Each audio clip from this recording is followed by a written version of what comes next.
to customize your YouTube channel. So if you want to customize your YouTube channel, then what you need to do is first, you need to make sure that you have a stable internet connection.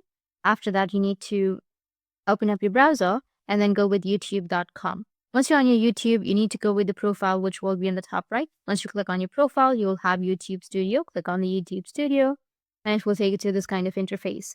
And if you again go with your profile, go with your channel, you'll be able to customize your channel. You'll have customize channel option right here. Just click on it, and it will take you to the channel customization section.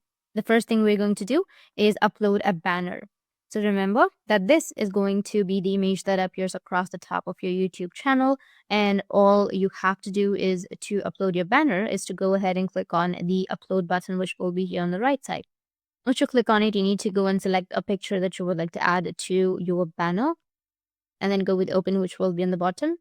And it says that the image must be at least 1024 into 576 pixels.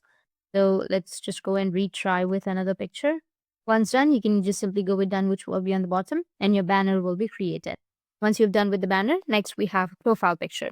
You need to upload your profile picture. Remember that this is going to be the picture that pretty much represents your YouTube channel. So be mindful and pick a picture that you like or that reflects what your YouTube channel is about. Now in YouTube, you can also add a name and a handle. Your name is going to be what represents you and your content. So what I like to use in my case is, since this is a personal channel, I'll use my first and last name. But if you have a nickname or if you have a brand, you can go ahead and use that as well. And you can also create a handle. This is pretty much like your username. You can even add letters, numbers, whatever it is to make it unique. And it's also a way for people to find you more easily.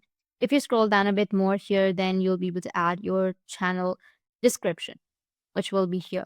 You can create a small paragraph talking about your channel, what you're going to upload, and what your content is about. If you want to add any external links with your viewers, you can go ahead and do that as well. You can maybe add your Instagram link, and all you have to do is just simply go and paste it right here, and then your Instagram link will be added. If you want to add your email address, you can go and add your email address, because this is going to be your contact information. And you can also add a video watermark. This is going to be the small picture that appears on the right hand corner of your videos. And once you finish completing all the process of customizing your channel, all you have to do is save it, which will be on the top right. You can just simply go with publish and it will be saved. So that's how you can customize your YouTube channel. And if you have any questions, feel free to comment below. Thanks for watching.